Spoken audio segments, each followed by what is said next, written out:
அனைவருக்கும் வணக்கம். உங்கள் கிருஷப் அகாடமியிலிருந்து வினிதா. இந்த வீடியோவில் பார்த்தீங்க அப்படின்னா நம்ம 8th பாலிட்டியில் சமய சார்பின்மையை புரிந்து கொள்ளுதல் லெசன் தான் பார்க்க போகிறோம்.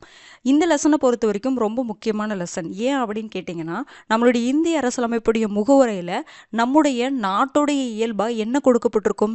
இறையாண்மை மிக்க, சமதர்ம, சமய சார்பற்ற மக்களாட்சி குடியரசு தான் கொடுக்கப்பட்டிருக்கும். அதில் அந்த சமய சார்பற்ற அப்படிங்கிற அந்த வார்த்தைக்கான பொருள் இந்த லெசனில் இருக்கும். அந்த சமய சார்பின்மை அப்படிங்கிறதுக்கான நிறைய டெஃபினிஷன்ஸ் கொடுத்து நம்மளை அந்த வேர்டை நல்லா புரிய வச்சுருப்பாங்க. அதனால் இதில் கொடுத்துருக்கக்கூடிய எல்லா டெஃபினிஷன்ஸையுமே எல்லா வாசகங்களையுமே நம்ம நல்லா பார்த்து வச்சுக்கணும். பாருங்கள், ஃபஸ்ட் எடுத்தோடனே பார்த்தீங்கன்னா ஜவஹர்லால் நேரு அவர்கள் சமய சார்பின்மை ரிலேட்டடாக சொன்ன ஒரு வாசகம் கொடுத்துருக்காங்க. பாருங்கள், இந்தியா பல்வேறு நம்பிக்கைகளை சமமாக போற்றி மதிக்கப்படும் இடமாக இருப்பதோடு ஒரே தேசிய கண்ணோட்டத்தை கொண்டிருக்கும். இந்தியாவில் பார்த்தீங்கன்னா பல்வேறு நம்பிக்கைகளை, எல்லா நம்பிக்கைகளையும் சமமாக போற்றி மதிக்கப்படும் இடம். அது மட்டும் கிடையாது, ஒரே தேசிய கண்ணோட்டத்தை கொண்டிருக்கும். வேற்றுமையில் ஒற்றுமை அப்படிங்கிற அந்த பதத்தையும் யார் தான் உருவாக்குனது? தன்னுடைய நூலான டிஸ்கவரி ஆஃப் இந்தியாவில் ஜவஹர்லால் நேரு சொல்லியிருப்பார். அதே மாதிரி இந்த வாசகத்தையும் சொல்லியிருக்கார். இந்தியா பல்வேறு நம்பிக்கைகளை சமமாக போற்றி மதிக்கப்படும் இடமாக இருப்பதோடு ஒரே தேசியத்தை கொண்டிருக்கும் அப்படின்னு சொன்னவர் யாருன்னு கேட்கலாம், பார்த்துக்கோங்க. அடுத்தது பாருங்க, இந்தியா பல சமய மற்றும் கலாச்சார பண்பாட்டு நம்பிக்கைகள் கொண்ட நாடு. நமக்கு தெரியும், பல சமய நம்பிக்கைகள் இருக்குது, பல கலாச்சார நம்பிக்கைகள் இருக்குது, பண்பாட்டு நம்பிக்கைகள் இருக்குது. இது இந்து, சமணம், புத்தம் மற்றும் சீக்கியம் ஆகிய 4 பெரும் சமயங்களுடைய பிறப்பிடம். ரொம்ப ரொம்ப முக்கியமானது. இந்தியா பார்த்திங்கன்னா 4 பெரும் சமயங்களுடைய பிறப்பிடம். ஏன்னா அந்த மதங்கள் எல்லாம் இங்கே தான் தோன்றியதுன்னு சொல்கிறாங்க. என்னென்ன மதம்?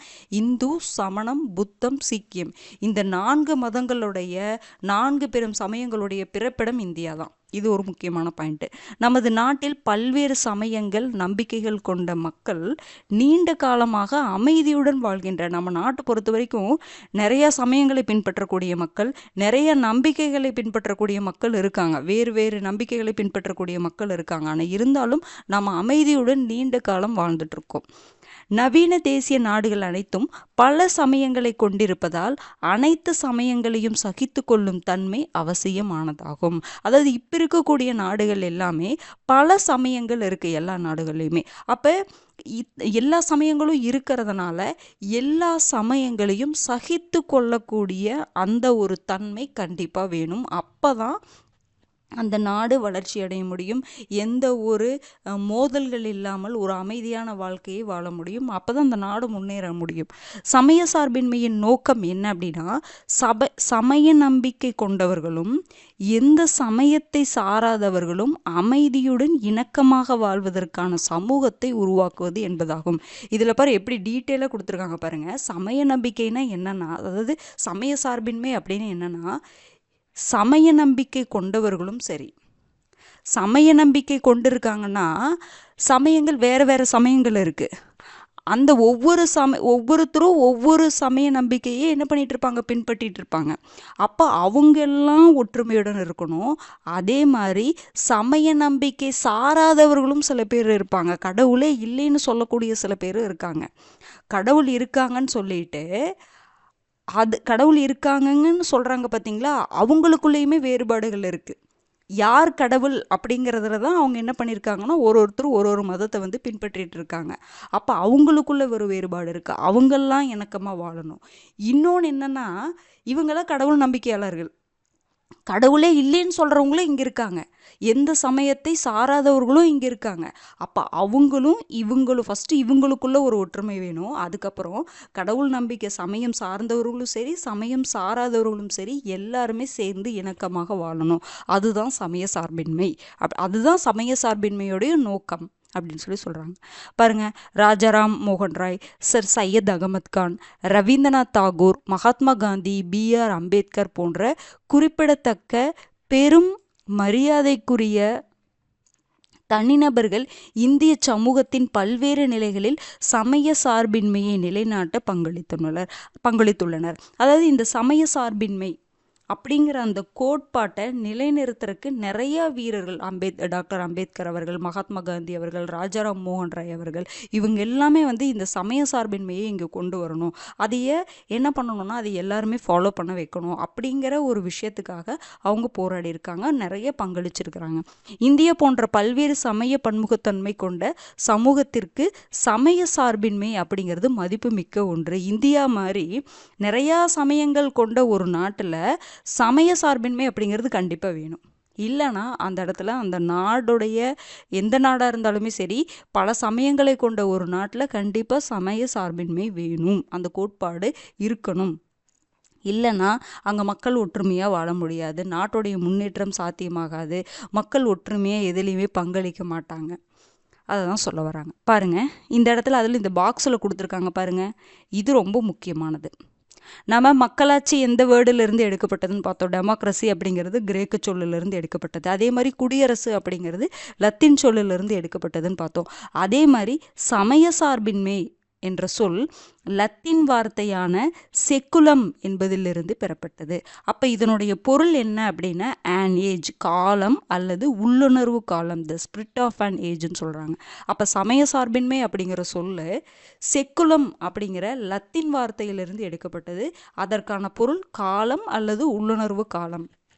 அப்போ இந்த சமய சார்பின்மை அப்படிங்கிற அந்த வேர்டை யார் முதல்ல உருவாக்குனாங்க அப்படின்னா ஆங்கிலேய பத்திரிகை எழுத்தாளரான ஜார்ஜ் ஜேக்கப் ஹோல்யோக் என்பவர் செக்குலரிசம் அப்படிங்கிற, செக்குலரிசம்னா என்னதுங்க, மதச்சார்பின்மை தான். சமய சார்பின்மை அப்படிங்கிறதுக்கான இங்கிலீஷ் வேர்டு தான் செக்குலரிசம். அப்போ செக்குலரிசம் அப்படிங்கிற அந்த பதத்தை உருவாக்கியவர் ஜார்ஜ் ஜேக்கப் ஹோல்யாக். அதை தான் தமிழில் நம்ம என்ன சொல்கிறோம், மதச்சார்பின்மை இல்லைன்னா சமய சார்பற்ற அப்படின்னு சொல்கிறோம். புரிஞ்சுதுங்களா? அடுத்தது பாருங்க, சமய சார்பின்மை எதனை குறிக்கிறது? சமய சார்பின்மைன்னு என்ன, எதைத்தான் நம்ம சமய சார்பின்மைன்னு சொல்கிறோம்? சமய சார்பின்மை என்பது பிற மதங்களின் மீது சகிப்புத்தன்மையான அணுகுமுறை மற்றும் வெவ்வேறு நம்பிக்கைகளை சார்ந்த குடிமக்களுடன் அமைதியாக இணங்கி வாழும் ஒரு மனப்பாங்கு ஆகும். அதாவது இந்த லெசனை ஃபுல்லாக பார்த்தீங்கன்னா இந்த சமய சார்பின்மையை பற்றி ஒரே விஷயத்தை திரும்ப திரும்ப சொல்கிற மாதிரி இருக்கும். பாருங்களேன், முன்னாடியே நம்ம பார்த்துட்டோம், இங்கேயும் சொல்லியிருக்காங்க பாருங்கள், பிற மதங்களின் மீது சகிப்புத்தன்மையோடு இருக்கணும். அதாவது நம்ம ஒரு மதத்தை ஒவ்வொருத்தரும் ஒவ்வொரு மதத்தை ஃபாலோ பண்ணிட்டு இருக்காங்க. ஒரு மதத்தை நம்ம ஃபாலோ பண்ணுறோம்னா சரி, ஆனால் இன்னொரு மதத்தை நம்ம என்ன பண்ணக்கூடாது, இன்னொரு மதத்தினரை தாழ்வாகவோ இழிவாகவோ நம்ம பேசக்கூடாது. அவங்களுக்கு நம்ம மதிப்பளிக்கணும், அவங்க கூட இணக்கமாக வாழணும். அதுதான் சமய சார்பின்மை. சமய சார்பின்மை என்பது பிற மதங்களின் மீது சகிப்புத்தன்மை இருக்கணும். நம்ம முன்னாடியே பார்த்தோம், எல்லா மதங்களும் என்ன சொல்ல வருது அப்படிங்கிற அதை தெரிஞ்சுக்கிற ஒரு முற்போக்கான எண்ணம் நம்மக்கிட்ட வரணும் அப்படிங்கிற மாதிரி. அப்போ பிற மதங்களின் மீது சகிப்புத்தன்மையான அணுகுமுறை மற்றும் வெவ்வேறு நம்பிக்கைகளை சார்ந்த குடிமக்களுடன் என்னதுங்க அமைதியாக வாழணும். ஒவ்வொருத்தரும் ஒவ்வொரு நம்பிக்கையை பின்பற்றிட்டு இருப்பாங்க, அவங்க கூட நம்ம என்னதுங்க அமைதியாக வாழணும். எல்லா வேறுபாடையும் மறந்து நம்ம அமைதியாக வாழணும், அமைதியாக ஒன்றுபட்டு வாழணும், இணங்கி வாழும் ஒரு மனப்பாங்கு தான் எனது சமய சார்பின்மை. இது அனைத்து சமய சமூகங்களுடனும் அரசு கொண்டுள்ள நடுநிலைத்தின்மை மற்றும் சமத்துவ கொள்கையாகும். இன்னொன்று என்ன அப்படின்னா, இது மக்கள் வந்து எல்லாத்துடனும் என்ன பண்ணணும்னா இணங்கி ஒற்றுமையாக வாழணும். வெவ்வேறு நம்பிக்கையை பின்பற்றக்கூடியவர்களுடனும் என்ன பண்ணணும், மக்கள் இணங்கி வாழணும். அது ஒன்று. இன்னொன்று என்னன்னா, அரசு என்ன பண்ணணும்னா அனைத்து சமய சமூகங்களுடனும் நடுநிலைத்தன்மை வகிக்கணும். ஒரு கவர்மெண்ட்டு ஒரு மதம் சார்பாக ஆட்சி பண்ணக்கூடாது, மத சார்பற்ற ஆட்சியாக இருக்கணும். ஒரு மதம் சார்ந்து ஒரு மதத்தை முன்னிலைப்படுத்தி என்ன பண்ணக்கூடாது, ஆட்சி பண்ணக்கூடாது. ஒன்று மக்கள் கையில் சமய சார்பின்மை அப்படிங்கிறது மக்கள் எல்லா வேறுபாடுகளையும் மறந்து அவங்களுக்குள்ள இணங்கி வாழணும். இன்னொன்று, அரசு எந்த மதத்தை முன்னிலைப்படுத்தி ஆட்சி பண்ணக்கூடாது, அரசுக்குன்னு ஒரு மதம் இருக்கக்கூடாது. அவங்களுக்கு இருக்கக்கூடிய ஒரு சமத்துவ கொள்கை தான் இது. ஒன்று மக்களுடைய மனப்பான்கு, இன்னொன்று அரசுடைய ஒரு கொள்கை. அதுதான் சமய சார்பின்மைன்னு சொல்கிறாங்க. சமய சார்பின்மை என்பது அரசையும் மதத்தையும் தனித்தனியாக பிரிக்கும் கோட்பாடு. அரசு வேற, மதம் வேற. முன்னாடிலாம் பார்த்தீங்கன்னா அப்படி கிடையாது. அரசுக்கும் அந்த மதத்துக்கும் வந்து நிறைய நாடுகளில் பார்த்தீங்கன்னா அரசுக்கும் மதத்துக்கும் பார்த்தீங்கன்னா ஒரு கனெக்ஷன் எப்போவுமே இருந்துகிட்டே இருக்கும். மன்னராட்சி காலத்துலேயும் அப்படி தான் இருந்துச்சு. அப்போது ஒரு அங்கங்கே இருந்திருக்கும். நிறைய இடத்துல நல்லாவே வளர்ச்சியும் அடைஞ்சிச்சு. ஆனால் இந்த சமய சார்பின்மையில் பார்த்தீங்கன்னா அரசும் மதமும் தனித்தனியாக இயங்கும். அதாவது மத ரீதியாக இவங்க கண்ட்ரோல் எடுத்துக்க மாட்டாங்க அரசு. அதே மாதிரி மதம் அரசுடைய விஷயங்களில் இன்ஃப்ளூயன்ஸ் பண்ண மாட்டாங்க. முன்னாடியெல்லாம் இன்ஃப்ளூயன்ஸ் பண்ணிட்டு இருந்தாங்க மதங்கள், ஓகேங்களா. இன்றைக்கி அப்படி கிடையாது. அப்போ சமய சார்பின்மை என்பது அரசையும் மதத்தையும் தனித்தனியாக பிரிக்கும் கோட்பாடு. இது முக்கியமான டெஃபினிஷன். பரந்த அளவில் கூறுவதென்றால் அரசானது சமய விவகாரங்களிலோ அல்லது சமயமானது அரசின் நடவடிக்கைகளிலோ தலையிடாது. அப்படின்னு என்ன, அரசையும் மதத்தையும் தனித்தனியாக பிரிக்கும் கோட்பாடுன்னு என்னதுங்க, ஒரு அரசு சமய விவகாரங்களில் தலையிடக்கூடாது, சமயம் அரசின் நடவடிக்கைகளில் தலையிடக்கூடாது, அவ்வளோதான்.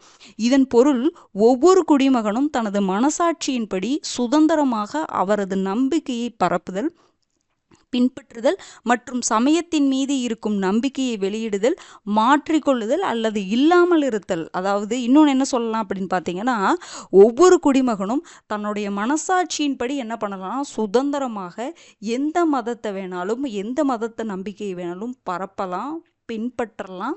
அதே மாதிரி சமயத்தின் மீது இருக்கக்கூடிய தங்களுடைய நம்பிக்கையை என்ன பண்ணலாம், வெளிப்படையாக சொல்லலாம். அந்த மத நம்பிக்கையை மாற்றிக்கொள்ளலாம், மதத்தை மாற்றிக்கொள்ளலாம், அல்லது எந்த நம்பிக்கையே இல்லாமல் இருக்கலாம், மதத்தின் மீது நம்பிக்கையே இல்லாமல் இருக்கலாம். அதுவும் சமய சார்பின்மை தான், அதுக்குள்ளே தான் வரும். ஆனால் எப்படி இருந்தாலும் நம்ம ஒற்றுமையாக இருக்கணும், அதுதான் இங்கே முக்கியமானது. இந்த இடத்துல பாருங்கள், ஒரு முக்கியமான வித்தியாசத்தை கொடுத்துருப்பாங்க. சமய சார்பின்மை அப்படின்னோடனே நீங்கள் கடவுள் நம்பிக்கையே இல்லை அப்படிங்கிற மாதிரி அர்த்தம் கிடையாது. பாருங்கள், நாத்திகம் அப்படின்னா தான் கடவுள் அல்லது கடவுள்கள் மீது நம்பிக்கையற்றிருத்தல். சமய சார்பின்மை அப்படின்னா அரசோ சமயமோ ஒன்று மற்றொன்றின் விவகாரங்களின் தலையிடாதிருத்தல். நாத்திகம் அப்படின்னா கடவுளே இல்லை, கடவுள் மீது நம்பிக்கை இல்லாமல் இருக்கிறது தான் நாத்திகம். நீங்கள் சமய சார்பின்மை அப்படின்னு சொன்னோன்னே அது சமயத்தை சாராமல் இருக்கிறதுன்னு நீங்கள் நினச்சிக்க கூடாது. கடவுள் நம்பிக்கை இல்லை தான், கடவுள் நம்பிக்கை இல்லை அப்படிங்கிறது தான் சமய சார்பின்மை சொல்லுது அப்படின்னு நினச்சிக்க கூடாது. சமய சார்பின்மை அப்படின்னா என்னன்னா, அதாவது கடவுள் நம்பிக்கையாளர்களும் கடவுள் நம்பிக்கையற்றவர்களும் சேர்ந்து இணங்கி வாழ்வது தான் சமய சார்பின்மை. அப்போ சமய சார்பின்மை என்பது அரசோ சமயமோ ஒன்று மற்றொன்றின் விவகாரங்களில் தலையிடாமல் இருக்கணும். இது ஒரு டெஃபினிஷன். இன்னொன்று, மத நம்பிக்கையாளரும் இருப்பாங்க, மத நம்பிக்கை அற்றவர்களும் இருப்பாங்க, அவங்களுக்குமான இடமும் தான் இந்தியா.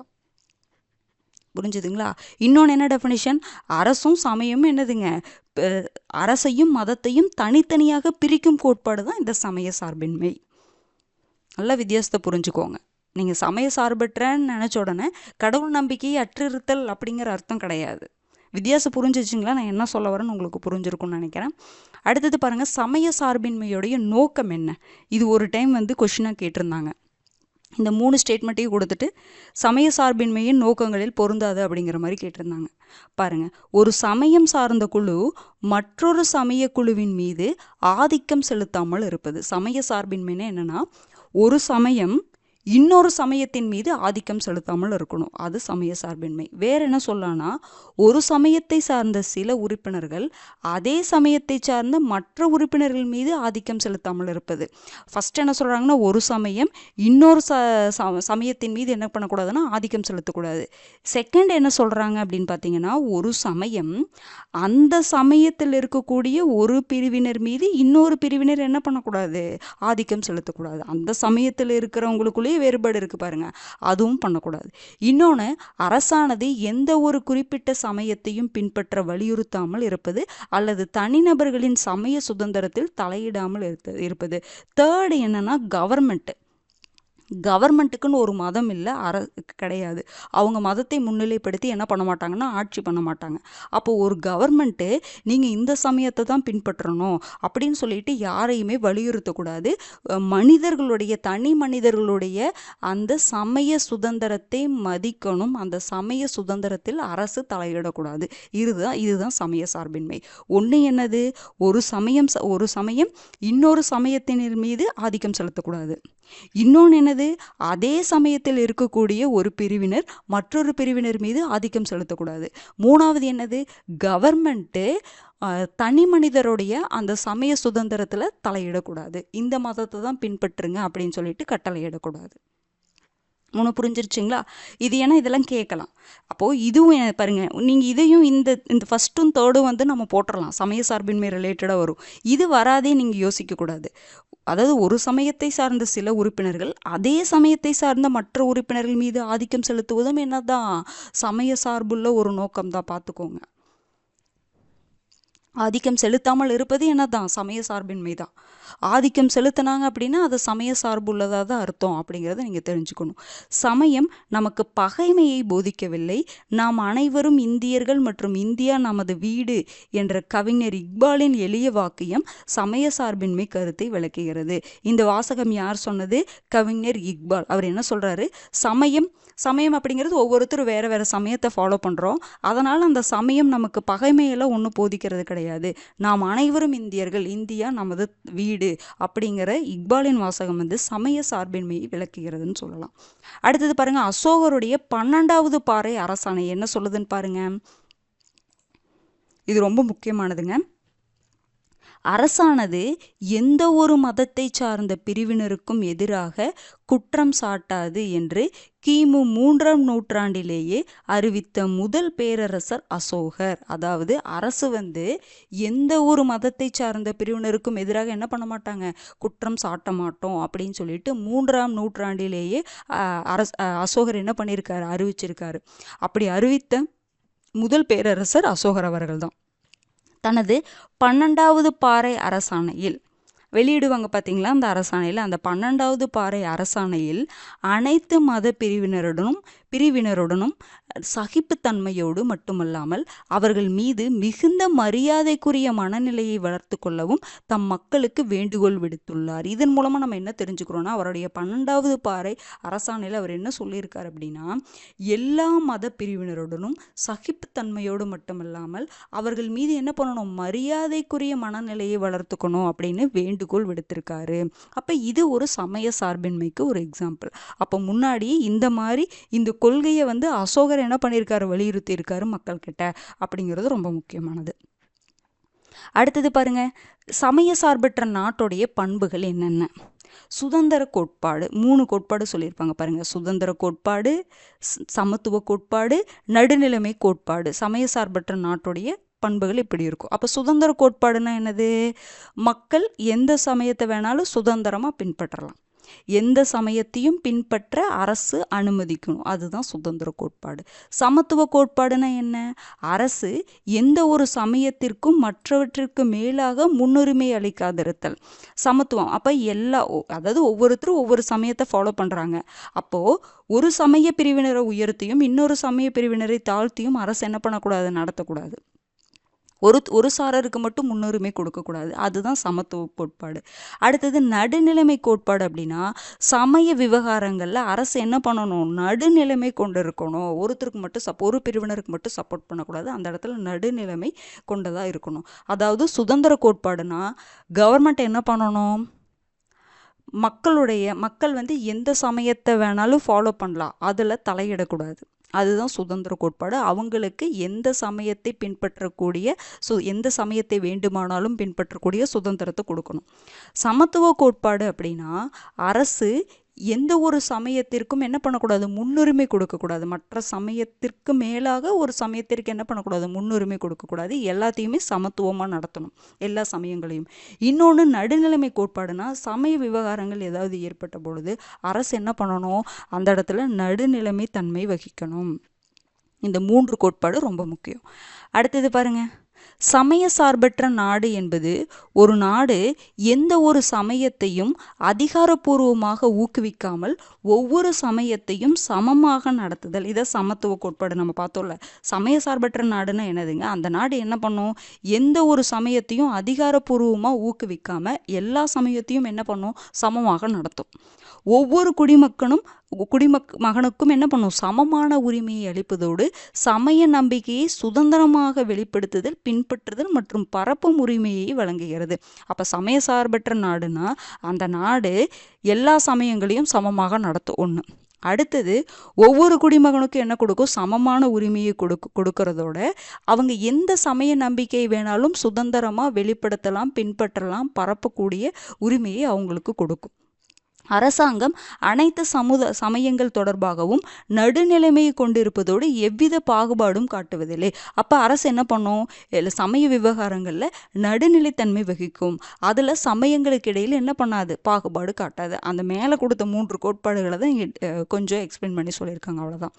சமய சார்பற்ற ஒரு நாட்டில் எவருக்கும் தனிப்பட்ட முறையில் சலுகை அளிப்பதில்லை. அப்போ கவர்மெண்ட் என்ன பண்ணும், இது சமய சார்பற்ற நாடு அப்படின்னா அந்த நாட்டில் என்ன பண்ணக்கூடாது, ஒரு குறிப்பிட்ட பிரிவினருக்கு மட்டும் என்ன பண்ணக்கூடாது, சலுகை அளிக்கக்கூடாது.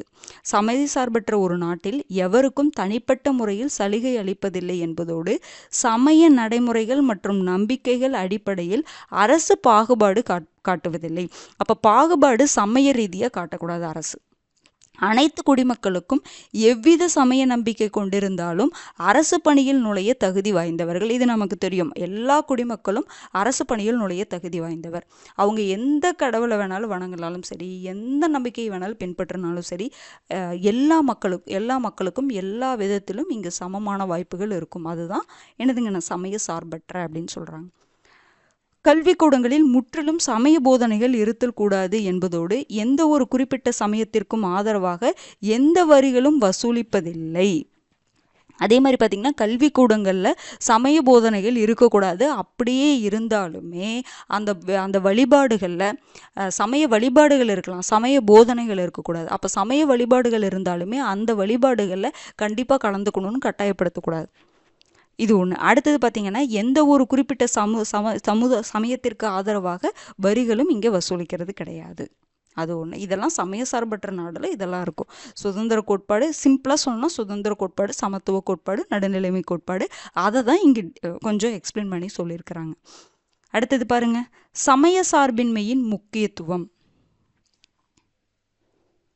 இந்தியாவில் அனைத்து சமயங்களையும் சமமாக நடத்த வேண்டும் என்பதன் அடிப்படையிலேயே சமய சார்பின்மை கோட்பாடு படிப்படியாக தோன்றியது. இது எப்படி சமய சார்பின்மை அப்படிங்கிற கோட்பாடு தோன்றியது அப்படின்னா, நம்ம எல்லா சமயங்களையும் சமமாக நடத்தணும் அப்படிங்கிற அந்த ஒரு எண்ணம் தான் சமய சார்பின்மை அப்படிங்கிற கோட்பாடு அப்படிங்கிறது இங்கே படிப்படியாக தோன்ற ஆரம்பிச்சிச்சு.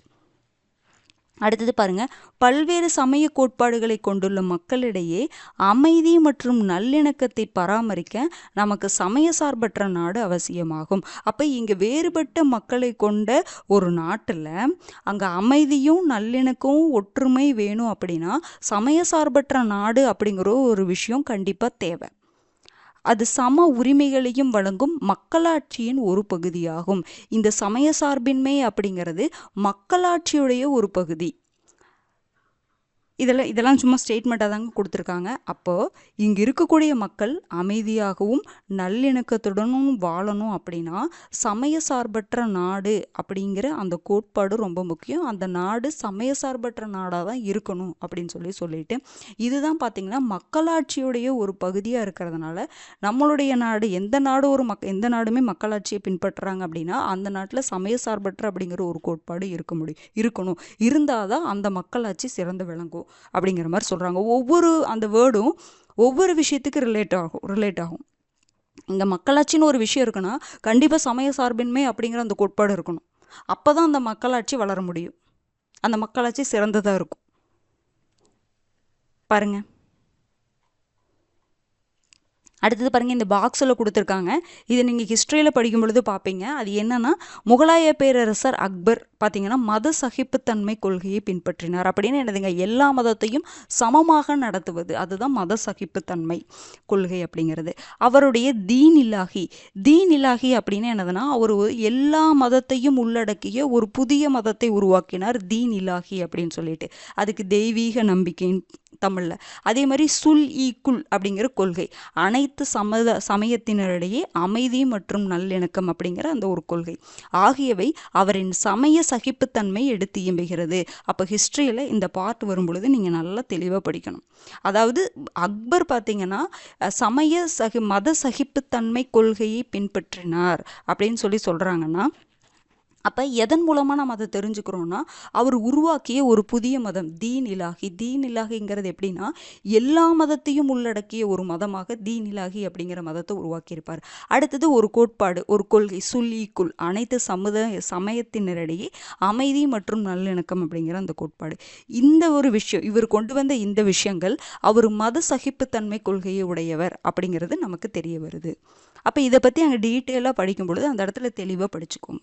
அடுத்தது பாருங்க, அரசியலமைப்பும் சமய சார்பின்மையும். அப்போ நம்மளுடைய நாடு சமய சார்பற்ற நாடுன்னு நம்ம சொல்லிட்டோம்.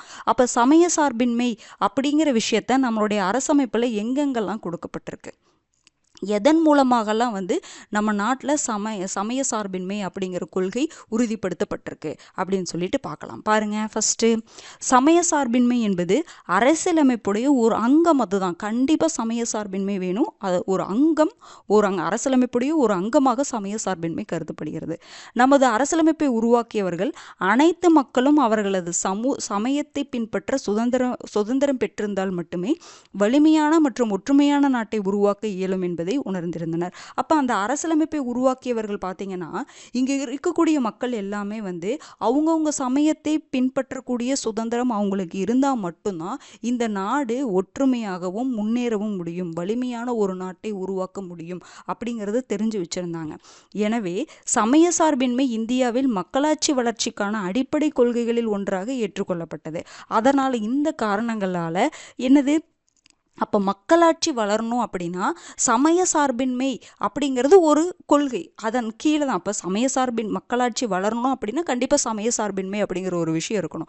அப்போ தான் மக்களாட்சி வளர முடியும். அப்போ இந்த பாருங்க, ஒரு எக்ஸாம்பிள் சொல்கிறேன் பாருங்க. மக்களாட்சின்னு என்னது, நம்ம ஓட்டு போட்டு பிரதிநிதிகளை தேர்ந்தெடுக்கிறோம். அப்போது இந்த சமய சார்பின்மை அதில் இருக்கணும். அப்படின்னு என்னது, யார் வேணாலும் ஓட்டு போடலாம். 18 வயதானவங்க யார் வேணாலும், எந்த சமயத்தை பின்பற்றுறவங்க வேணாலும் ஓட்டு போடலாம்.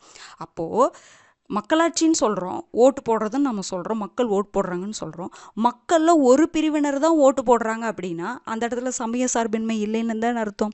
ஒரு பிரிவினர் தான் ஓட்டு போடணும், இந்த சமயத்தினர் தான் ஓட்டு போடணும் அப்படின்னு சொல்லிட்டாங்கன்னா அவங்க மக்கள் தான் ஓட்டு போடுறாங்க. அது மக்களாட்சி நாடு தான். ஆனால் அந்த மக்களாட்சி நாட்டில் ஒரு பிரிவினர் தான், ஒரு சமயத்தினருக்கு தான் ஓட்டு போடுற ரைட்ஸ் இருக்குது அப்படின்னா அந்த இடத்துல சமய சார்பின்மை இல்லை. மக்களாட்சின்னு தான் சொல்கிறோம். அந்த நாட்டை ஓட் போட்டு தேர்ந்தெடுக்கிறதுனால மக்கள் ஓட் போட்டு தேர்ந்தெடுக்கிறாங்க. ஆனால் குறிப்பிட்ட ஒரு சமயத்தினர் தான் ஓட்டு போட்டு தேர்ந்தெடுக்கிறாங்கன்னு வச்சுக்கோங்க. அப்போ குறிப்பிட்ட சமயத்தினர் பங்கேற்கவே கிடையாது. அது மக்களாட்சின்னு சொன்னாலும் அது ஒரு சிறந்த மக்களாட்சின்னு சொல்ல முடியாது. புரிஞ்சுதுங்களா என்ன சொல்ல வரேன்ட்டு? அப்போ மக்களாட்சி வளரணும் அப்படின்னா சமய சார்பின்மை அப்படிங்கிற ஒரு விஷயம் இருக்கணும். அப்போ தான் மக்களாட்சி வளர முடியும். இல்லைன்னா வேறுபாடுகள் இருக்கும், எல்லா மக்களும் பங்கேற்க முடியாது. அந்த மக்களாட்சி அப்படிங்கிறது ஒரு நிலைத்தன்மை கொண்டதாக இருக்காது. அந்த மக்களாட்சி நியாயமானதாக இருக்காது. ஒரு குறிப்பிட்ட சமுதாயத்தினர் மட்டும்தான் ஓட் போடணும்னு சொல்லிட்டாங்கன்னா அந்த மக்களாட்சி நியாயமானதாக இருக்குமா? இருக்காது. அப்போ சமய சார்பின்மையுடைய மக்களாட்சி நாடாக இருக்கணும். அதுதான் இங்கே ரொம்ப முக்கியம்.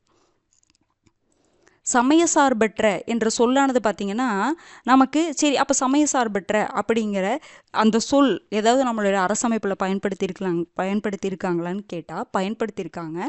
ஆனால் 1950 நம்மளுடைய அரசியலமைப்பு ஏற்றுக்கொள்ளப்பட்டது பார்த்தீங்களா, ஜனவரி 26, 1950 நம்மளுடைய அரசியலமைப்பு ஏற்றுக்கொள்ளப்பட்டதில்ல. அப்போது நம்மளுடைய அரசியலமைப்பில் சமய சார்பற்றங்கிற ஒரு வேர்டு மென்ஷன் பண்ணலை. ஆனால் இன்டைரக்டாக சமய சார்பின்மை அப்படிங்கிறது வலியுறுத்தி இருக்காங்க. ஆனால் டைரக்டாக சமய சார்பற்ற அப்படிங்கிற ஒரு வேர்டு மென்ஷன் பண்ணல. ஆனால் மறைமுகமாக அதை உறுதிப்படுத்தி இருக்கிறாங்க. பாருங்கள், சமய சார்பற்ற என்ற சொல்லானது 1950 ஏற்றுக்கொள்ளப்பட்ட நம்மளுடைய அரசமைப்பில் குறிப்பிடப்படவில்லை. அந்த வேர்டு தான் குறிப்பிடப்படவில்லை. அந்த கொள்கை நிறைய இடத்துல நிலைநாட்டப்பட்டிருக்கு மறைமுகமாக.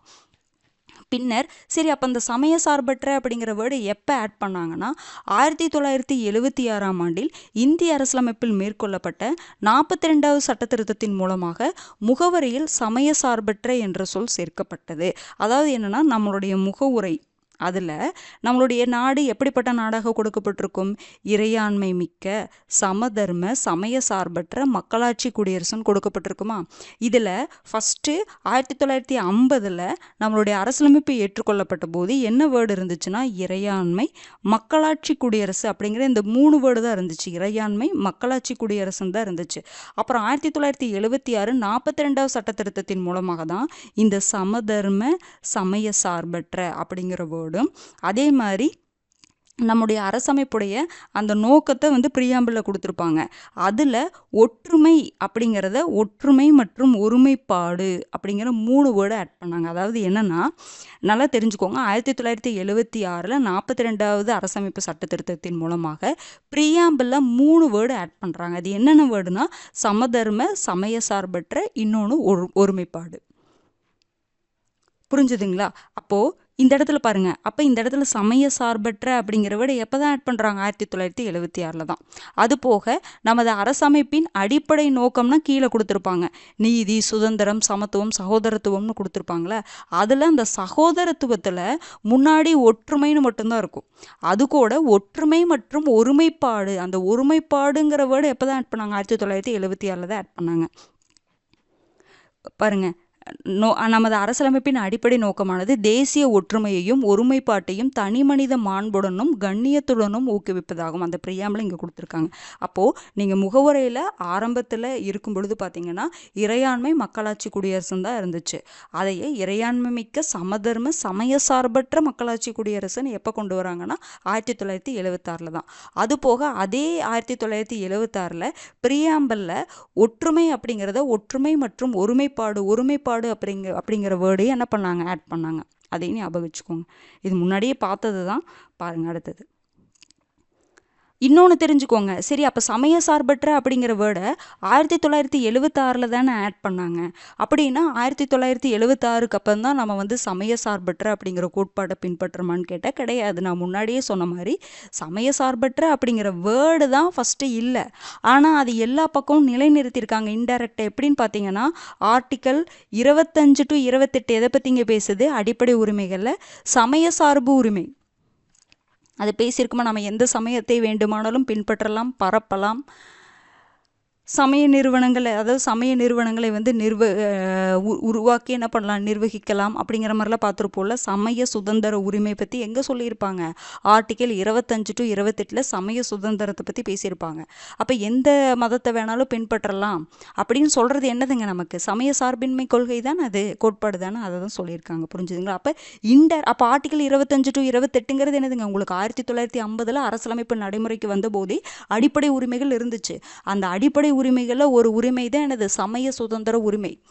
அப்போ நமக்கு சமய சார்பற்ற அப்படிங்கிற ஒரு வேர்டு டைரக்டாக கொடுக்கலைனாலும் மறைமுகமாக அந்த சமய சார்பின்மை நிலைநாட்டப்பட்டிருக்குது. எதன் மூலமாக? அடிப்படை உரிமைகளில் அந்த சமய சுதந்திர உரிமை மூலமாக.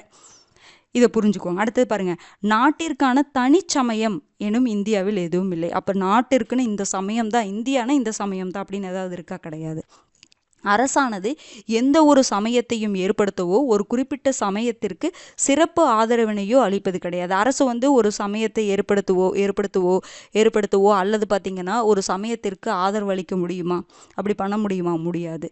இந்திய அரசியலமைப்பில் உறுதியளிக்கப்பட்டுள்ள சமய சுதந்திரம் நாட்டு குடிமக்கள் மட்டுமின்றி இந்தியாவில் வாழும் வெளிநாட்டவருக்கும் வழங்கப்படுகிறது. இது 1954 நடைபெற்ற பம்பாய் மாநிலம் ரத்திலால் பன்சந்த் வழக்கில் மேன்மை மிக்க உச்சநீதிமன்றத்தால் சுட்டிக்காட்டப்பட்டது. ரொம்ப ரொம்ப முக்கியமானது. இந்தியாவில் நமக்கு சமய சுதந்திர உரிமை இருக்குது. எந்த சமயத்தை வேணாலும் பின்பற்றக்கூடிய உரிமை இருக்குது. அப்போது அது இந்தியாவில் வாழக்கூடிய குடிமக்களுக்கு மட்டும்தான் இருக்கா? இந்திய குடிமகனாக இருந்தால் மட்டும்தான் இந்தியாவில் வாழும் பொழுது இந்த சமய சுதந்திர உரிமையை வந்து கொண்டாட முடியுமான்னு கேட்டால் கிடையாது. இந்தியாவில் வாழக்கூடிய வெளிநாட்டவருக்கும் சமய சுதந்திர உரிமை இருக்குது அப்படிங்கிறத உறுதிப்படுத்திய தீர்ப்பு எதுனா 1954 நடைபெற்ற பம்பாய் மாநிலம் ரத்திலால் பன்சந்த் வழக்கில் உச்சநீதிமன்றம் சுட்டிக்காட்டியது. இது ஒரு எந்த வழக்குன்னு கேட்கலாம். எந்த வழக்கில் இந்தியாவில் வாழக்கூடிய வெளிநாட்டவருக்கும் சமய சுதந்திரம் வழங்கப்படுகிறது. ஏன்னா அவங்க இந்தியாவில் இல்லை, வெளிநாட்டிலேருந்து வந்திருக்காங்க. ஆனால் இந்தியாவில் வாழ்ந்துட்டுருக்காங்க. அப்படி இந்தியர் கிடையாது, வெளிநாட்டிலேருந்து இந்தியாவில் வாழ்ந்துட்டுருக்காங்க. அப்போ அவங்களும் அவங்களுடைய சமயத்தை, எந்த சமயத்தை வேணாலும் பின்பற்றலாம் அப்படிங்கிற உரிமை அவங்களுக்கும் இருக்குது. வெளிநாட்டவருக்கும் இங்கு வாழும் பொழுது சமய சுதந்திர உரிமை இருக்குது அப்படிங்கிறது நிலைநாட்டப்பட்டிருக்கு. இது நாம் தெரிஞ்சுக்கணும். அடுத்தது பாருங்க, கஜுராஹோவில் காணப்படும் 19ஆம் நூற்றாண்டைச் சேர்ந்த இந்து கோவிலில் வழக்கமான சிகரத்திற்கு பதிலாக பாருங்க, இந்த பிக்சரில் கொடுத்துருக்காங்க, ஒரே நிமிஷம் இருங்க. பாருங்க, கஜுராஹோவில் காணப்படும் 19ஆம் நூற்றாண்டைச் சேர்ந்த இந்து கோவில். இது 19ஆம் நூற்றாண்டைச் சேர்ந்த இந்து கோவிலில் வழக்கமான சிகரத்திற்கு பதிலாக என்ன பண்ணாங்கன்னா, கோபுரம் பாருங்க இந்து பாணியிலானது. விதானம் பார்த்தீங்கன்னா சமண விதானம், ஸ்தூபி வந்து புத்த ஸ்தூபி. எல்லா அந்த மதங்களும் கடந்த அந்தந்த மதங்களுக்கான அந்த வடிவமைப்புகள் இருக்கும் பார்த்தீங்களா, அது எல்லாத்தையுமே சேர்த்து அமைச்சிருக்காங்க அப்படிங்கிற மாதிரி சொல்கிறாங்க. மற்றும் இஸ்லாமிய பாணியிலான குவிமாடம். இந்த குவிமாடம்லாம் பார்த்தீங்கன்னு வச்சுக்கோங்களேன், இஸ்லாமிய பாணியில் இருக்கா, எல்லா சமயத்தை சார்ந்த அந்த கட்டிட பாணி இருக்கும் இல்லைங்களா, எல்லாத்தையுமே சேர்த்து ஒன்னொன்றுக்கு ஒரு அமைப்புக்கு வந்து ஒரு மதத்தை சேர்ந்த அந்த கட்டிடக்கலையை யூஸ் பண்ணி ஒவ்வொன்றையும் அமைச்சிருக்காங்க. ஒரு கோயில், இந்து கோவில் அமைச்சிருக்காங்க பாருங்கள். இந்து கோவில் அது. இந்து கோபுரம் பார்த்திங்கன்னா இந்து பாணியில் இருக்குது. விதானம் பார்த்திங்கன்னா சமணம் சார்ந்ததாக இருக்குது. ஸ்தூபி பார்த்திங்கன்னா புத்த ஸ்தூபி. குவிமாடம் பார்த்திங்கன்னா இஸ்லாமிய பாணியில் இருக்குது அப்படின்னு சொல்கிறாங்க. கேட்கலாம், இந்த கஜுராஹோ கோயிலில் ஒவ்வொன்றும் எந்த விதானம் அப்படிங்கிறது எந்த சமயத்தை பின்பற்றி அமைக்கப்பட்டிருக்கு அப்படிங்கிற மாதிரிலாம் கேட்கலாம், பார்த்துக்கோங்க. இந்திய அரசியலமைப்பு பின்வரும் தனி சிறப்பு கூறுகளை கொண்டுள்ளது. இந்திய அரசியலமைப்பில் சிறப்பு கூறுகள் இருக்குது. அது என்னென்னது? அதாவது சமய சார்பின்மை ரிலேட்டடாக பாருங்கள், அரசானது எந்த ஒரு சமயத்தாலும் தன்னை அடையாளம் காணாது அல்லது சமயத்தால் கட்டுப்படுத்தப்படாததாகவும் இருக்கும். அதாவது எந்த சமயத்தாலும் தான் கட்டுப்படுத்தப்படாமல் இருக்கும். ஒரு சமயம் அரசை வந்து என்ன பண்ணாது, கட்டுப்படுத்தாது. இன்னொன்று என்னன்னா, அந்த சமயத்தை முன்னிறுத்தி அவங்க என்ன பண்ண மாட்டாங்க, ஆட்சி பண்ண மாட்டாங்க. இந்த ஒரு மதத்தை அடையாளமாக வைத்து அவங்க ஆட்சி பண்ண மாட்டாங்க. ஒவ்வொருவரும் அவரது விருப்பத்திற்கேற்ப எந்த ஒரு சமயத்தை பின்பற்றும் உரிமையை அரசு உறுதி செய்கிறது. இந்தியாவை பொறுத்த வரைக்கும் சமய சார்பின்மை அப்படின்னு வரும்பொழுது இந்திய அரசியலமைப்பில் என்ன சொல்லப்பட்டிருக்கு அப்படின்னா, ஒவ்வொருவரும் அவங்க விருப்பத்திற்கு தகுந்த மாதிரி என்ன பண்ணலாம், எந்த சமயத்தை வேணாலும் பின்பற்றிக்கலாம். அதற்கு அரசு உறுதியளிக்குது. எந்த சமயத்திற்கும் அரசு முன்னுரிமை சலுகை அளிப்பதில்லை. அப்போ இந்தியாவை பொறுத்த வரைக்கும் எந்த ஒரு சமயத்திற்கும் அரசு முன்னுரிமை அளிக்கிறது கிடையாது. எந்த ஒரு நபருக்கும் அவரது சமய நம்பிக்கையின் காரணமாக அரசு எவ்வித பாகுபாடும் காட்டக்கூடாது. அதாவது சமய நம்பிக்கையை வச்சு என்ன பண்ணக்கூடாது, பாகுபாடு காட்டக்கூடாது கவர்மெண்ட். அடுத்தது, இது இந்திய மக்களிடையே சகோதரத்துவத்தை உருவாக்குவதோடு தனிமனித மாண்பிற்கும் நாட்டின் ஒற்றுமை மற்றும் ஒருமைப்பாட்டிற்கும் உறுதியளிக்கிறது. அப்போ இந்த மாதிரி விஷயங்கள்லாம் பார்த்தீங்கன்னா நம்மளுடைய கான்ஸ்டிடியூஷனும் சரி, இல்லை இந்த சமய சார்பின்மையும் சரி, இது என்ன பண்ணுதுன்னா நம்ம மக்களிடையே ஒரு சகோதரத்துவத்தை உருவாக்குது. ஒரு கவர்மெண்ட்டுக்குன்னு ஒரு மதம் கிடையாது. ஒரு மதத்தை முன்னிலைப்படுத்தி கவர்மெண்ட் ஆட்சி பண்ணுறது கிடையாது. சமயத்தை முன்னிட்டு பாகுபாடு காட்டுறது கிடையாது. இப்படி ஒரு கவர்மெண்ட் பண்ணும்பொழுது எல்லாத்தையும் சமமாக ட்ரீட் பண்ணும் பொழுது அது என்ன ஆகுதுன்னா மக்களிடையே ஒரு சகோதரத்துவத்தை உருவாக்குது. அதே மாதிரி தனிமனித மாண்பிற்கும் நாட்டின் ஒற்றுமை மற்றும் ஒருமைப்பாட்டிற்கும் இந்த சமய சார்பின்மை வந்து உறுதியளிக்குது, அரசியலமைப்பு உறுதியளிக்குதுன்னு நம்ம சொல்லலாம். சரி, அப்போ அரசியலமைப்பு பிரிவுகள் என்னென்னலாம் வந்து சமயத்தை பற்றி சொல்லக்கூடிய அரசியலமைப்பு பிரிவுகள்லாம் என்னென்னு பார்க்கலாங்களா? ஃபஸ்ட்டு பாருங்கள், ஆர்டிகல் 15 ஃபண்டமெண்டல் ரைட்ஸில் இருக்குமா? எதை பற்றி பேசும்? சமயம், இனம், சாதி, பாலினம் அல்லது பிறப்பிடம் ஆகியவற்றின் அடிப்படையில் பாகுபடுத்துவதை தடை செய்கிறது. அப்போ இந்த இடத்துல சமய சார்பின்மையை வலியுறுத்துதா? சமய அடிப்படையில் ஒருத்தரை பாகுபடுத்தக்கூடாது அப்படின்னு சொல்கிறது தான் ஃபண்டமெண்டல் ரைட்ஸு. அப்போ இந்த இடத்துல சமய சார்பின்மை வலியுறுத்தப்படுகிறது. அப்போ ஆர்டிகல் 15. அடுத்தது ஆர்டிகல் 16 பாருங்கள், பொது வேலை வாய்ப்பில் சமமான வாய்ப்பளிக்கணும். எல்லாத்துக்கும் சமமான வாய்ப்பளிக்கணும். எந்த வேறுபாடை முன்னிட்டும் என்ன பண்ணக்கூடாது, பாகுபாடு காட்டக்கூடாது. அதாவது வாய்ப்பு அளிக்காமல் போகக்கூடாது. அப்போ ஒரு சமயத்தை வந்து காரணமாக காட்டி அவங்களுக்கு வாய்ப்பளிக்காமல் போகக்கூடாது. அப்போ இதுவும் என்னதுங்க, சமய சார்பின்மையை நிலைநிறுத்துது. வேறு டைரெக்டாக பார்த்தீங்கன்னா ஆர்டிகல் 25 to 28 ஃபுல்லாகவே நமக்கு என்ன தான், சமய சுதந்திர உரிமை தான். ஆர்டிகல் 25 என்ன சொல்லும்? எந்த ஒரு சமயத்தினை ஏற்கவும் பின்பற்றவும் பரப்பவும் உரிமை இருக்கிறது எல்லாத்துக்குமே. அதே மாதிரி ஆர்டிகல் 26 என்ன சொல்லும்? சமய விவகாரங்களை நிர்வகிக்கும் உரிமையை பற்றி சொல்கிறது, சுதந்திரத்தை பற்றி சொல்கிறது. 27 என்ன சொல்லும்? எந்த ஒரு குறிப்பிட்ட சமயத்தையும் ஆதரிக்க அரசானது என்ன பண்ணக்கூடாது? எந்த ஒரு குடிமகனையும் வரி செலுத்துமாறு வற்புறுத்தக்கூடாது. ஒரு கவர்மெண்ட்டு அவங்க ஒரு சமயத்தை ஆதரிப்பதற்காக அதற்கு வரி செலுத்துமாறு என்ன பண்ணக்கூடாது? குடிமகனை வலியுறுத்தக்கூடாது கவர்மெண்ட். அடுத்தது 28 என்னது? சில கல்வி நிறுவனங்களில் மதம் சார்ந்து ஏதாவது சமய போதனைகளோ சமய வழிபாடோ நடந்துச்சுன்னா அதில் கலந்து கொள்ளணும்னு யாரும் நம்ம என்ன பண்ணக்கூடாது? கட்டாயப்படுத்தக்கூடாது. இதுவும் என்னதான்? சமய சார்பின்மையை வலியுறுத்துது. இதெல்லாம் ஃபண்டமெண்டல் ரைட்ஸில் படித்தது தான். ஆர்டிகல் 15, ஆர்டிகல் 16, ஆர்டிகல் 25 to 28 இதெல்லாம் சமய சார்பின்மையை என்ன பண்ணுது? வலியுறுத்துது. கேட்கலாம், கீழ்கண்டவற்றுள் எந்த சட்டப்பிரிவுகள் சமய சார்பின்மையை வலியுறுத்துகிறதுன்னு கேட்டுட்டு இந்த ஆர்டிக்கல்லாம் கொடுத்துருவாங்க. அப்போ ஒவ்வொரு ஆர்டிக்கல் என்ன சொல்ல வருதுன்னு தெரிஞ்சுட்டு அது சமய சார்பின்மையை வலியுறுத்துதா இல்லையா அப்படிங்கிறத நம்ம சொல்லணும். பாருங்க, இன்னொன்று ஆர்டிக்கல் ஃபண்டமெண்டல் ரைட்ஸ்லேயே இருக்கக்கூடியது ஆர்டிக்கல் 29 கிளாஸ் 2. அரசு உதவி பெறும் கல்வி நிறுவனங்கள் என்ன பண்ணக்கூடாது? பாகுபாடு காட்டக்கூடாது. அதை பற்றி சொல்கிறது. ஆர்டிக்கல் 29 பார்த்தீங்கன்னா சிறுபான்மையினருடைய எழுத்து மொழி கலாச்சார பாதுகாப்பை பற்றி சொல்லுது. அதில் 29 கிளாஸ் 2 என்ன சொல்லுது அப்படின்னா அரசு உதவி பெறும் கல்வி நிறுவனங்களில் பாகுபாடு காட்டக்கூடாது அப்படின்னு சொல்லுது. அப்போ இந்த ஆர்டிக்கல் எல்லாமே எதில் வருது? சமய சார்பின்மையை நிலைநிறுத்துது. இது எல்லாமே ஃபண்டமெண்டல் ரைட்ஸில் வருது. ஆர்டிக்கல் 29 சிறுபான்மையினருடைய எழுத்து மொழி கலாச்சார பாதுகாப்புன்னு நம்ம படிச்சிருப்போம். அதில் ஒரு பிரிவு தான் 29(2). அரசு உதவி பெறும் கல்வி நிறுவனங்களில் பாகுபாடு காட்டக்கூடாது. இது எக்ஸ்ட்ரா தெரிஞ்சு வச்சுக்கோங்க. அடுத்தது பாருங்கள், நமக்கு ஏன் சமய சார்பற்ற கல்வி தேவை? ஏங்க நமக்கு சமய சார்பற்ற கல்வி தேவை அப்படின்னு சொல்லி கேட்குறாங்க பாருங்கள். அதுக்கு சில ரீசன்ஸ் கொடுத்துருப்பாங்க, சும்மா ரீட் பண்ணுற மாதிரி தான் இருக்கும். கல்வியில் சமய சார்பின்மை என்பது பொது கல்வியை அனைத்து சமய ஆதிக்கத்திலிருந்து விடுவிப்பதாகும். அதாவது கல்வியில் சமய சார்பின்மை இருந்தால் தான் கல்வியை எல்லாத்துக்கும் கொண்டு போய் சேர்க்க முடியும். பொது கல்வியை எல்லாத்துக்கிட்டையும் கொண்டு போய் சேர்க்க முடியும். ஒரு சமூகத்தினர் மட்டுமே கல்வி அப்படிங்கிறது முன்னாடி காலத்துலலாம் அப்படி தான் இருந்துச்சு. கல்வி அப்படிங்கிறது ஒரு பிரிவினர் மட்டும்தான் அதில் கல்வியை படிச்சுட்டு இருந்தாங்க, கல்வி கற்றுட்டு இருந்தாங்க. ஆனால் கல்வியில் சமய சார்பின்மை இருந்தால் தான் அந்த கல்வியை எல்லா சமூகத்தினருக்கும் எல்லா சமுதாயத்தினருக்கும் விரிவுபடுத்த முடியும். அதன் மூலமாக சமய சார்பின்மை வலுப்படும். வருங்கால குடிமக்களாகிய குழந்தைகள் சமய தொடர்பில்லாமல் அவர்களின் பண்பு நலன் மற்றும் தார்மீக நடத்தை ஆகியவற்றை மேம்படுத்தும் வகையிலான கல்வியினை பெற வேண்டும். அதாவது சமய சார்பின்மை, சமய சார்பற்ற கல்வி தேவை. அப்போ தான் வருங்கால குடிமக்களாகிய குழந்தைகள் பார்த்திங்கன்னா சமயம் ரிலேட்டடாக தொடர்பில்லாமல், சமயம் சார்ந்து இல்லாமல் அவங்க எதுனா அவங்களுடைய பண்பு நலனையும் அதுக்கப்புறம் அந்த தார்மீக நடத்த அறநெறியான அந்த வாழ்க்கையையும் என்ன பண்ண முடியும்? மேம்படுத்தும் வகையிலான கல்வியை அவங்க பெற வேண்டும். அதற்காக சமய சார்பற்ற கல்வி வேணும். பாருங்கள், அப்போ சமய சார்பில்லாமல் அந்த கல்வி இருக்கணும். அந்த சமயமே ஒன்று இல்லை அப்படிங்கிறது அவங்களுக்கு புரியணும். அந்த சமயத்தை வச்சு என்ன பண்ணக்கூடாது? அந்த வேறுபாடு காட்டக்கூடாது அப்படிங்கிற ஒரு எண்ணம் அவங்களுக்குள்ள வேணும். அப்போ அந்த சமய சார்பற்ற கல்வி கண்டிப்பாக வேணும். சமய சார்பற்ற கல்வி கீழ்காணும் நோக்கங்களுக்காக தேவைப்படுகிறது.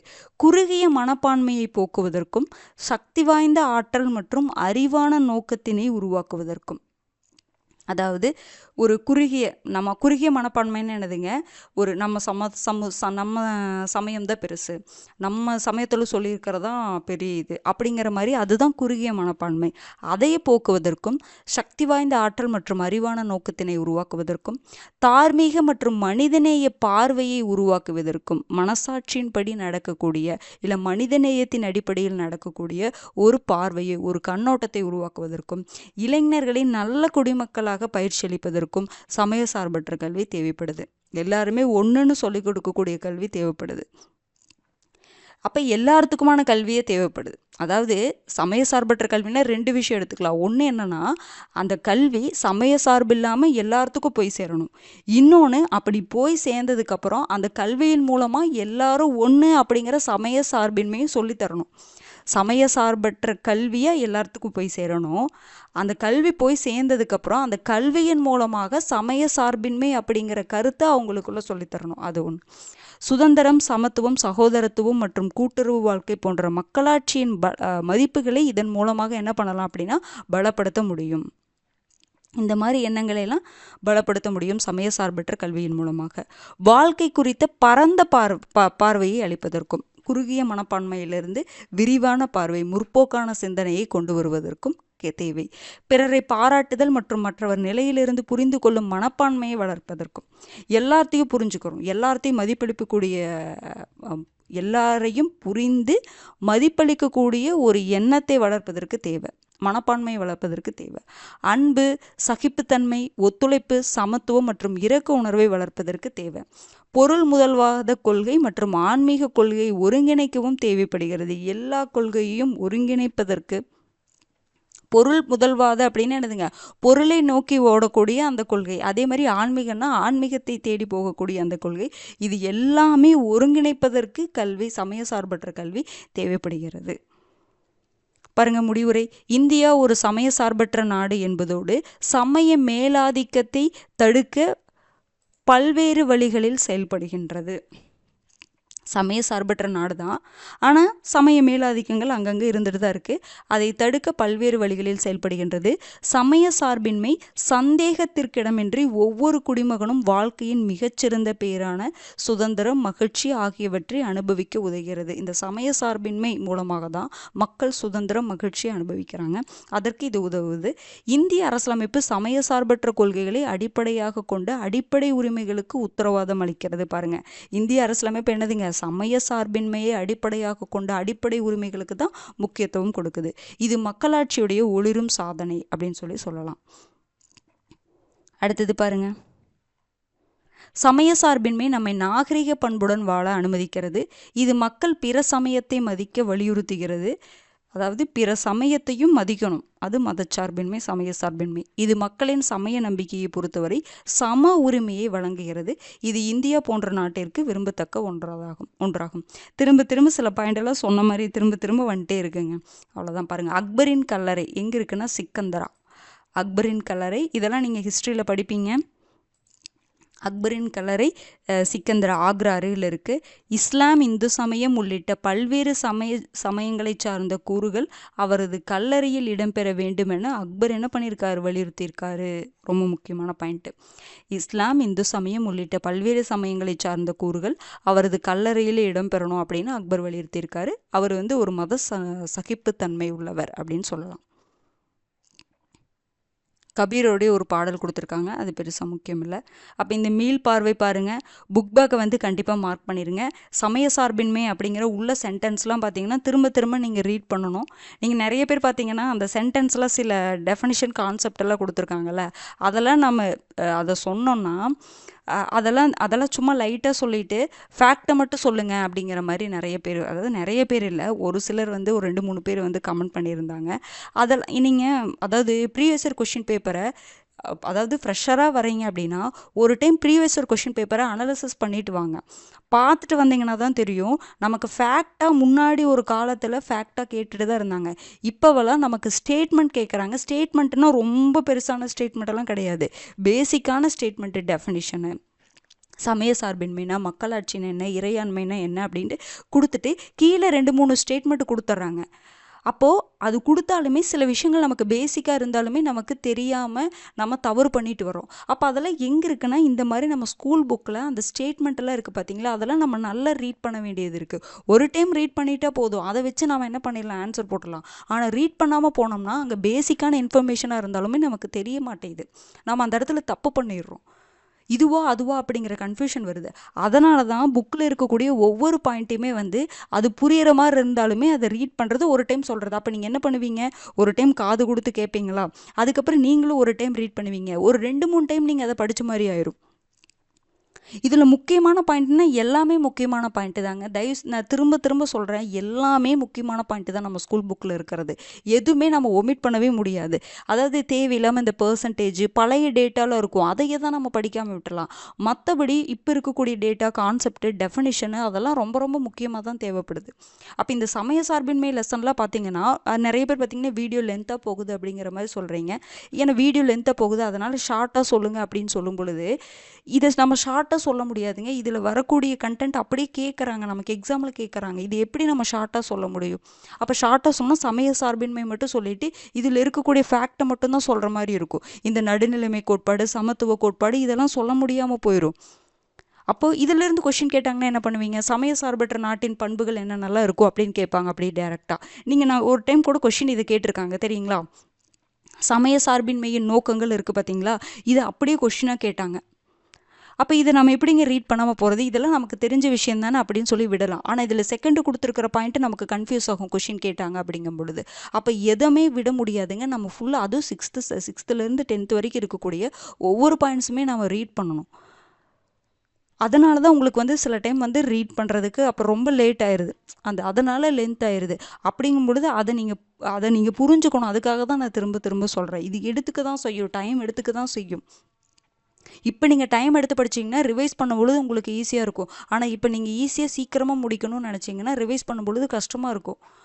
அது ரிவைஸ் பண்ணும்பொழுது உங்களுக்கு இதனுடைய நான் என்ன சொல்ல வரேன் அப்படிங்கிறது சில பேர்த்துக்கு புரியும். ஆரம்பத்துலேருந்து படிச்சுட்டு இருக்கிறவங்களுக்கு நான் என்ன சொல்ல வரேன்னு புரியுதுங்க. ஆனால் இப்போ ஃப்ரெஷராக வரவங்களுக்கு அவங்க சீக்கிரமாக முடிக்கணும் அப்படின்னு சொல்கிறாங்க. சீக்கிரமாக வந்து இந்த டைமுக்குள்ளே ஃபினிஷ் பண்ணணும், ஒரு அரை மணி நேரத்தில் ஒரு வீடியோ முடிஞ்சிடணும், அப்போ தான் வந்து இந்த லெசனை நம்ம படிப்பேன் அப்படிங்கிற மைண்ட் செட் இருக்கக்கூடாதுங்க. எவ்வளோ நேரம் ஆனாலும் இந்த லெசனை நம்ம படிக்கணும் அப்படிங்கிற ஒரு மைண்ட் செட் இருக்கணும். ஒரு மணி நேரத்துக்கு இந்த லெசனை முடிஞ்சாதான் நான் படிப்பேன். ஒரு வீடியோ இந்த லெசனை வந்து 1 மணி நேரத்தில் சொல்லியிருக்கணும், அப்போ தான் நான் வீடியோவை பார்ப்பேன், இது படிப்பேன் அப்படிங்கிறத மைண்ட் செட் இருக்கவே கூடாது. இந்த லெசனை நான் படிக்கணும், எவ்வளோ நேரம் ஆனாலும் பரவாயில்ல, நான் நல்லா தரவாக படிச்சிடணும் அப்படிங்கிற ஒரு மைண்ட் செட் இருக்கணும். தயவு செஞ்சு நீங்கள் புரிஞ்சுக்கோங்க. ஓகேங்களா? நான் திரும்ப திரும்ப சொல்கிறேன்ட்டு யாரும் தப்பாக நினைக்க வேண்டாம். நான் வந்து ஒரு ப்ராக்டிக்கலாக உங்களுக்கு சொல்லிட்டு இருக்கிறேன். ஏன்னா ஸ்டேட்மெண்ட்டாக கேட்கும் பொழுது நீங்கள் தப்பு பண்ணிடக்கூடாது. அதுவும் நம்ம புக்கில் இருக்கக்கூடிய ஒரு ஸ்டேட்மெண்ட் கேட்கும் பொழுது நம்ம தப்பு பண்ணிடக்கூடாது. புக்கில் இல்லாத ஒரு விஷயம் வெளியிலேருந்து எங்காவது கேட்குறாங்க அப்படின்னா அதை தப்பு பண்ணுறது பிரச்சனையே கிடையாது. ஆனால் புக்கில் இருக்கக்கூடிய ஒரு ஸ்டேட்மெண்ட் கேட்டு நம்ம தப்பு பண்ணோன்னா அது நமக்கு நிறைய பயங்கர கில்ட்டாக இருக்குங்க. எக்ஸாம் முடிச்சுட்டு வந்துட்டு கண்டிப்பாக அனலிசிஸ் பண்ணுவோமே, எல்லோரும் சொல்லுவாங்களே, இது பாருங்க இது வந்து நம்ம புக்கில் தான் இருக்குன்னு சொல்லும் பொழுது நமக்கு கஷ்டமாக இருக்கும். நாம் அந்த லெசனை நிறைய டைம் படிச்சிருப்போம், ஆனால் அந்த ஸ்டேட்மெண்ட்டு தெளிவாக பார்த்துருக்க மாட்டோம்.